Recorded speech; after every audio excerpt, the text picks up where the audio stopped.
Let me tell you, there is nothing more intimidating than a blank page. You've not met your writing target for the day, you sit down, you're just not feeling it. You know you should write, but like everything you read back is just not good. So you want to write a book? Hi. Or maybe you're interested in the book that I can now say I've written, which is insane. My name is Jade and I recently wrote a book called The Only Study Guide You'll Ever Need, which is a very pretentious name. I can tell you now that my publisher chose it. And honestly, it is one of my dreams. It is being published in August. It is the book I would have wanted to read when I was 16 and going through GCSEs and A-levels. It is a non-fiction book about revision techniques, the education system, and your place in it as more than a grade-producing machine. But I wrote this entire book during my university semesters, which was the closest thing to a work-life hell I've ever experienced. It was just very stressful, but it was like a forceful boot camp of learning how the hell to write a book and write the whole bloody thing. And if you're interested in writing a book, I really hope this can help you, just hearing about my process, my struggles, and how I got through it and wrote all 64,000 words or whatever it is. First things first, what are you writing about? Is it non-fiction? Is it fiction? I feel like the process is very different for the two. I'm going to speak from my experience of finishing writing a non-fiction book. The first thing you can do is break down chapters. Assumably you're passionate about this topic, assumably you've got a lot that you want to cover. Try and identify some key parts and break them down, otherwise it feels so overwhelming to know where to start. Also really important in this process is thinking about chronology.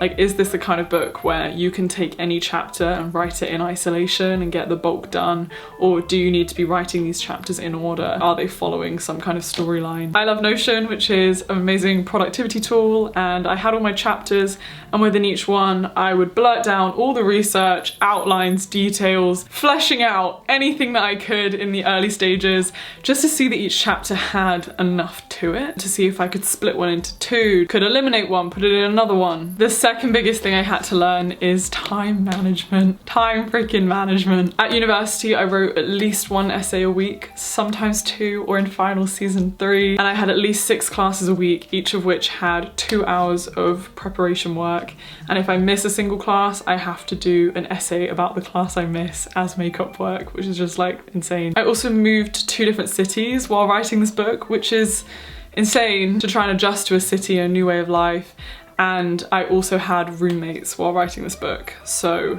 time management was everything. I didn't have my own space, I had a lot of other commitments, and university is ultimately my priority still. Like, I want to do well in my degree, which for me just meant being incredibly clear with my deadlines. I looked at everything I had to write and I broke it down into research and writing. Some chapters were more dense than others. Looking at my university deadlines, when I had essays due, I would slot denser chapters in more quiet patches of uni and then set myself this self-set deadline each week when I need to get my research done and when I need to get my writing done. And then of course there's also social life and exploring the city and just being a normal student, which is why I like to create high-level plans, weekly plans, and daily to-do lists, which then get slotted into my Google Calendar. I look at my month, I look at my plans for when I was going to research, when I was going to write, slot them in, transfer that down to my week, and then every single day start my day by making my to-do list, checking in with where I am with everything, making life meaningful through good social interactions. But number 3, most importantly, is developing a writing routine.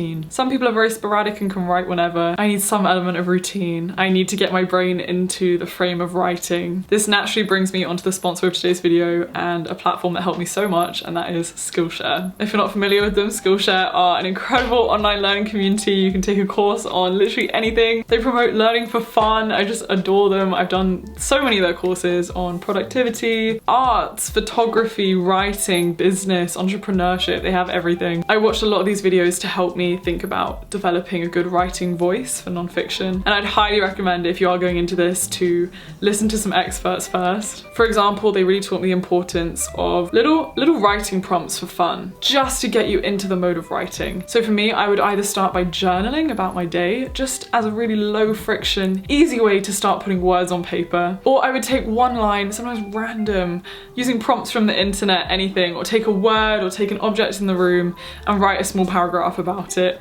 just to force myself to write. If you are interested in accessing the wonderful wisdom of Skillshare, the first 1,000 people to click the link in my description will get a free trial. They are amazing, you can learn so much, and for writing, I highly recommend them. But yeah, with writing, it's all about discipline. I'm someone who really operates under inspiration and feeling like doing things, and that is horrible for productivity because you shouldn't have to feel like you want to write in order to make yourself write, because most of the time thinking about it is worse than doing it. I found certain cafes in Seoul which were my writing cafes. I had absolute sanctity of space over them. If I go there, I'm not going on my phone, I'm not chilling with friends. This is a space where I write. I sit there, I order almost the same drink every time. And whether I wrote good words, crap words, whatever, I would just write, put words down. And I would always spend about 3 or 4 hours sat in that chair just writing. I think it really is about developing some kind of routine, one space that you write in, one time that you write in, one drink you have when you write in, whatever it is, just build some habits around writing. Number 4, and this is very personal, is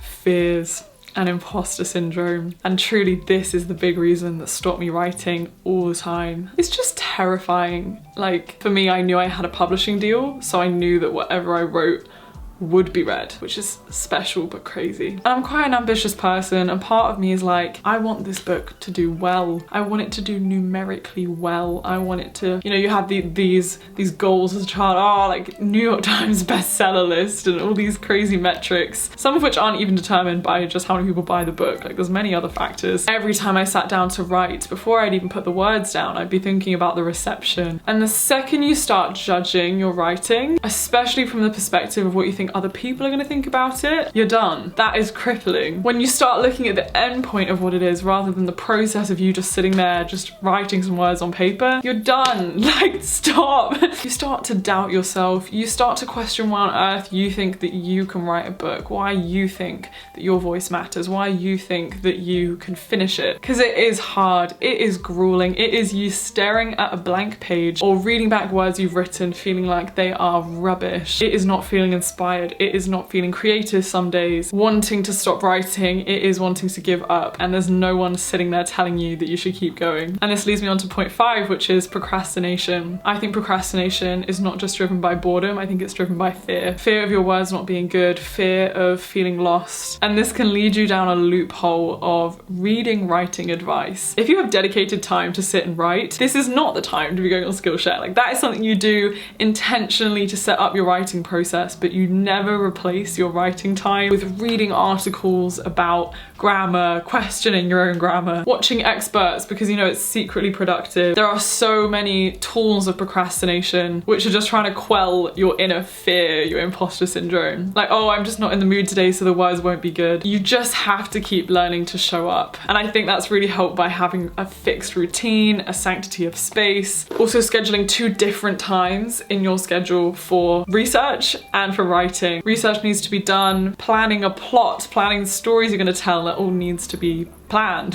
but not at the same time as you're writing. Keep your writing space sacred. I love writing in the morning before I've even looked at my phone, before I've thought about people's opinions or judgment. And I think when I realized that a lot of my procrastination was driven by my fears, it helped me like give myself a pep talk before every time I was gonna write. Yeah, I really recommend journaling or questioning why you struggle to write. Why is it once you've started this idea of I want to write a book, I've got a story to tell, what is it that stops you writing along the way? Like really dig into that. And that comes on to my next point, which is accountability. When it gets tough, when you don't want to respect your own self-set deadlines, when there are fears, when you're worrying about the end point, you need someone to tell you to keep going. You need someone who is looking for those deadlines. This can be a friend, a family member, someone you respect who you don't want to easily let down. I'm very fortunate that I have an editor, and I forced her to call me every single week, and even during the hecticness of university, just to check in, just for the accountability of I need to keep writing. Even if I have to show up to this meeting today and tell her that I have written not a single word, I'm still gonna show up. And that's just an extra push to keep you going. But within this, a huge tip that I have is don't tell people that you're writing a book. You can tell a few people in your close life,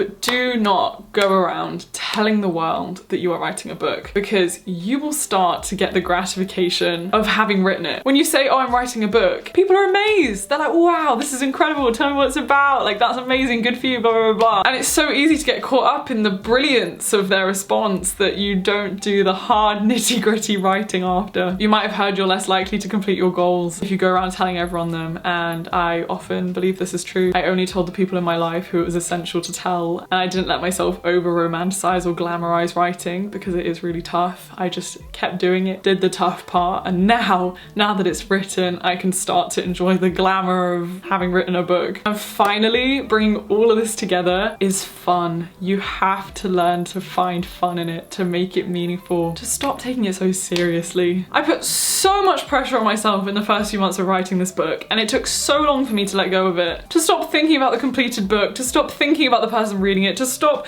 over questioning every single word I was using, and just show up and just write and make it fun. Tell yourself how cool this is, that you get to express yourself through words and that you're finally doing this for yourself, and it should be for yourself. Write this book for yourself first. Anything else is a bonus. Any numerical brilliance after, a bonus. Any publishing deal after, a bonus. If it's received well, that's a bonus, but at the end of the day, just write the damn book. Write it for you. I don't care if it's good, just finish it. If you're trying to write a book after this video, please don't watch 100 other videos about how to write your book. Just believe in yourself. Turn off this video and just go write. Like, turn off your phone and just go write for an hour. You can do it. It's so tough and so rewarding and hard and teaches you so much about yourself. Yeah, I hope this helped you in some way. I really respect you if you're interested in writing a book. I think everyone has a story to tell, non-fiction, fiction. I would love to write a fiction book someday. Also, NaNoWriMo is an amazing resource. It's like a sprint to write a book in a month, like write 2,000 words a day with a huge community, worldwide community of people also writing a book. So if you need accountability that way, I recommend trying NaNoWriMo. It's in November, but they also have a summer one. As a teenager, I actually wrote a fan fiction, which was like 80,000 words. And as I say, check out Skillshare's amazing courses on writing. And if you would like to pre-order my book, which is insane to say those words, that I finished the book, then you can do that. And it's in my description. Guys, since filming this, the book